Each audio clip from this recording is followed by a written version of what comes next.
Have you ever been in a conversation in English, nodding your head and smiling, pretending to understand what the other person is saying, but deep down, you have no idea what they just said? Maybe they spoke too fast, used slang you'd never heard before, or their accent was completely new to you. And in that moment, you froze. You didn't want to look rude. You didn't want to interrupt. So you just said yes, even though you didn't actually understand. If that's ever happened to you, you're definitely not alone. In fact, this is one of the most common experiences for English learners everywhere. The good news is you don't have to panic or pretend anymore. There are simple, polite, and natural phrases you can use when you don't understand someone in English. These phrases help you sound confident, respectful, and fluent, even when you're confused. Welcome back to Word Journey English, where we help you build real English confidence for real conversations. In today's video, I'm going to show you exactly what to say when you don't understand someone, how to use these phrases naturally, and how to stay calm and confident in any situation, whether you're talking to a friend, a teacher, or a native speaker. So stay with me until the end, because I'll also share a simple trick to help you train your ear to understand fast English speakers more easily. Ready? Let's begin. Before we jump into the phrases, I want to start with this truth. Not understanding someone is completely normal, even for native speakers. Think about it. Have you ever spoken with someone who mumbles, speaks quickly, or uses slang you don't know? That happens in every language. So the problem isn't that your English is bad, it's that communication is complicated. Native English speakers often don't understand each other, especially when they come from different regions or countries. A British person might not understand an Australian accent. An American might not understand Scottish slang. So when it happens to you, it's not a failure, it's a normal part of real communication. And here's the key.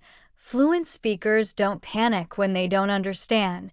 They manage it calmly. They simply ask for clarification, repetition, or explanation in a natural way. And that's exactly what you'll learn to do today. Before we learn what to say, let's talk about what not to do. The biggest mistake most English learners make is pretending to understand. You nod, smile, and say uh-huh or yes, even when you're lost. Maybe you think it's polite. Maybe you don't want to interrupt. But here's the problem. Pretending usually makes things worse. If you keep pretending, the other person will continue talking faster and faster. You'll miss even more. And soon, the whole conversation becomes confusing.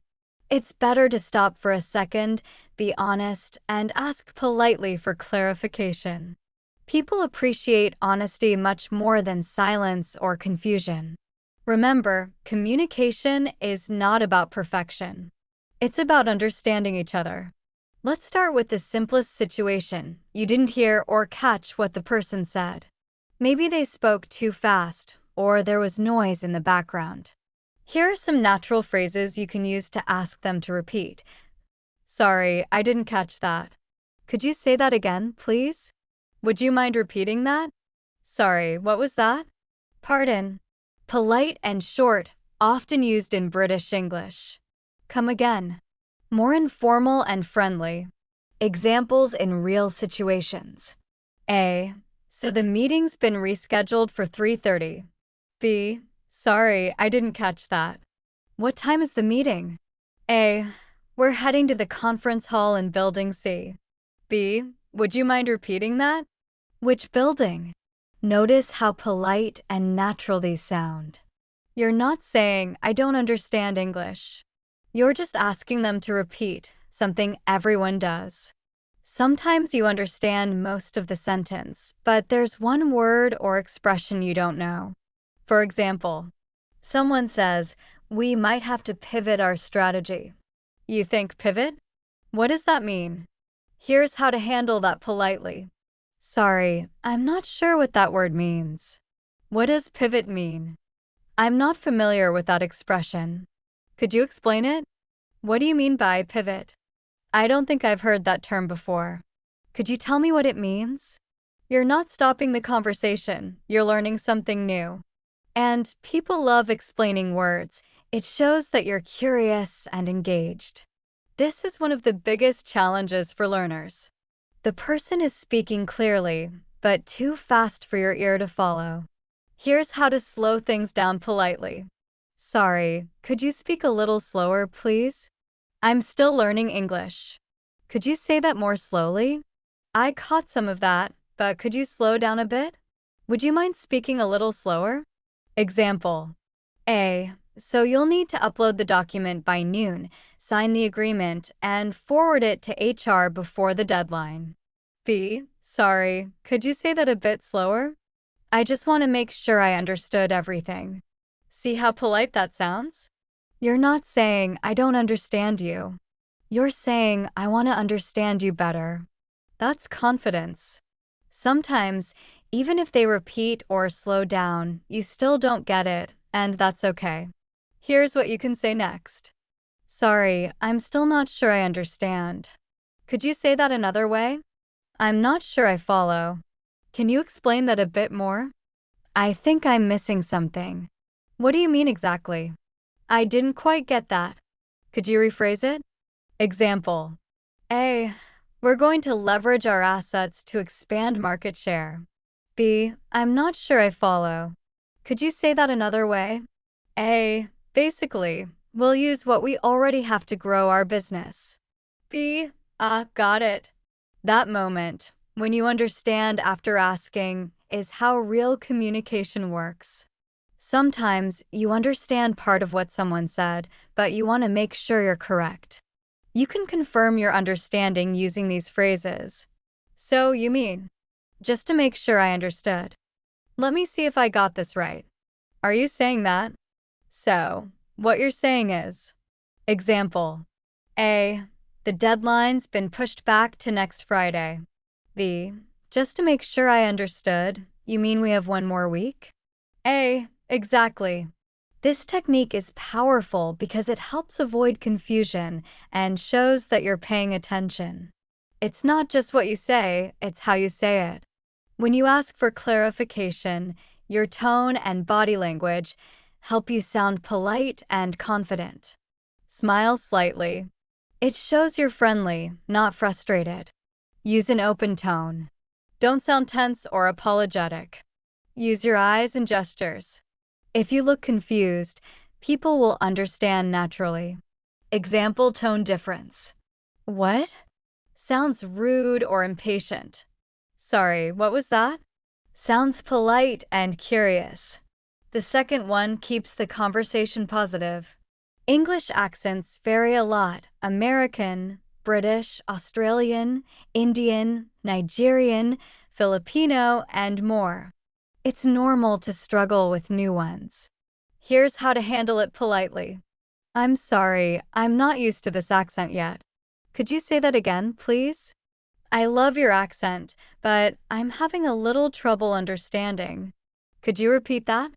I think I missed that. Could you say it one more time? It's okay to acknowledge accent differences. People appreciate honesty and effort. Over time, your ear will adjust to different sounds. You'll want to adjust your phrases depending on who you're talking to.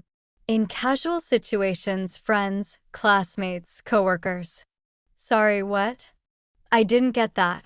Wait, what do you mean? Huh? Come again. In formal situations, meetings, interviews, teachers. Sorry, could you repeat that, please? I didn't quite catch that. Would you mind clarifying that? Could you explain that a bit more? Knowing when to be more or less formal makes you sound natural and confident in any context. Sometimes, learners sound too direct when asking for repetition. Adding softeners makes your English sound smoother. You can use phrases like, sorry, I'm afraid, would you mind, could you please?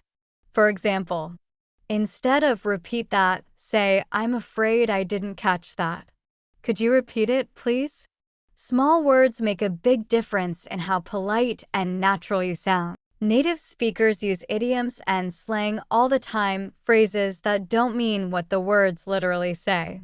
If someone says, "It's raining cats and dogs," or "We're on the same page," you might think, "What does that mean?" Here's how to ask naturally. "Sorry, I'm not sure I understand that expression. Could you tell me what that means? I haven't heard that phrase before. What does it mean?" Most native speakers will gladly explain, and you'll learn new, authentic expressions.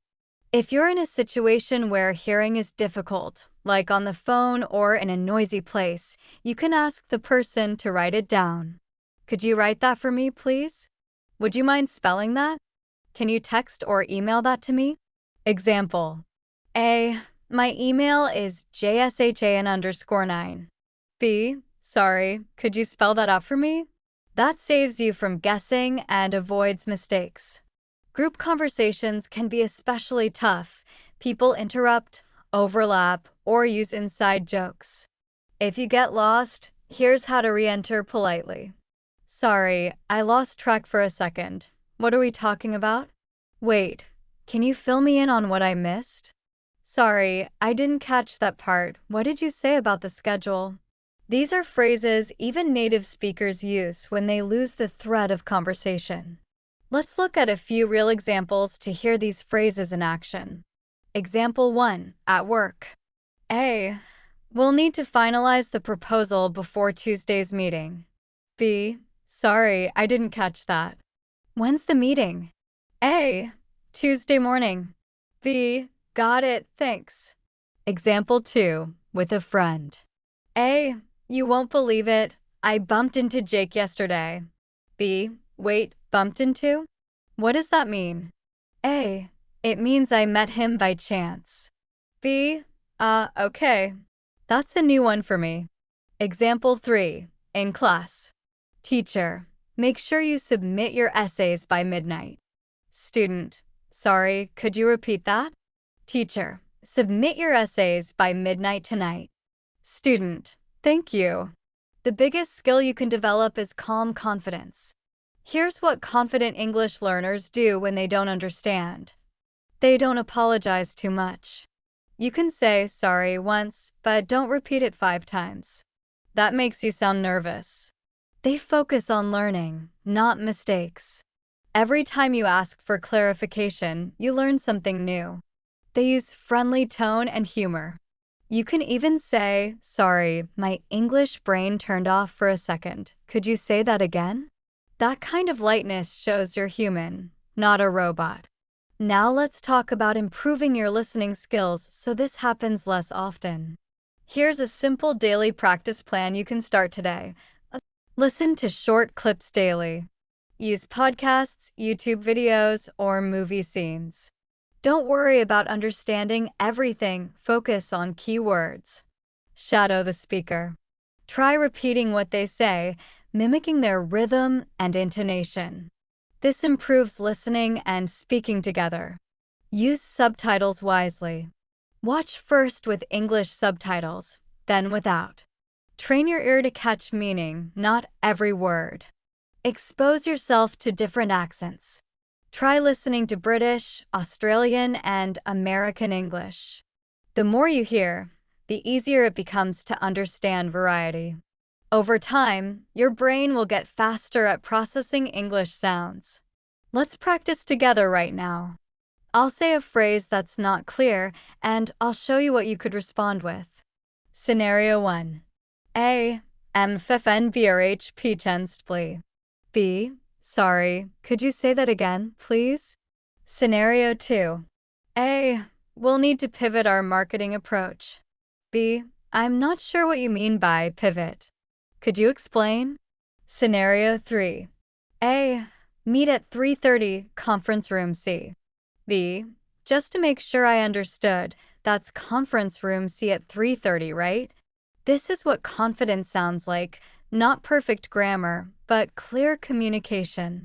Once you're more advanced, you can show understanding by rephrasing what they said. Example: A. We need to finalize the report by Thursday. B. So basically, you want it done before the weekend, right?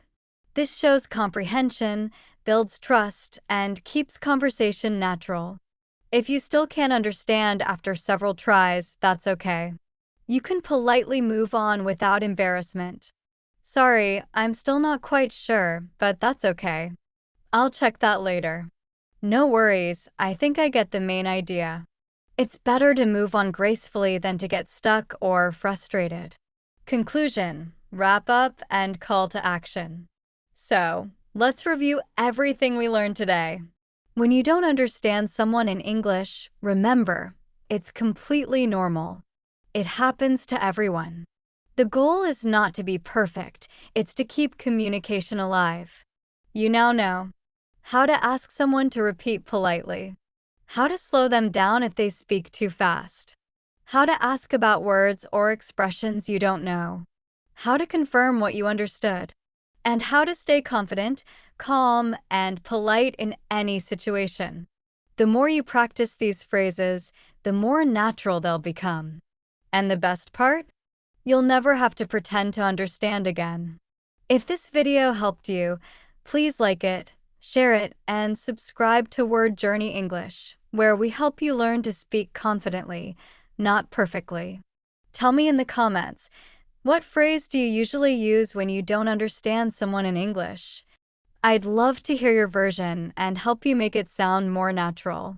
Thanks so much for watching. Remember, English fluency isn't about knowing every word, it's about keeping the conversation alive. Stay curious, keep asking questions, and keep going on your word journey English. See you in the next video.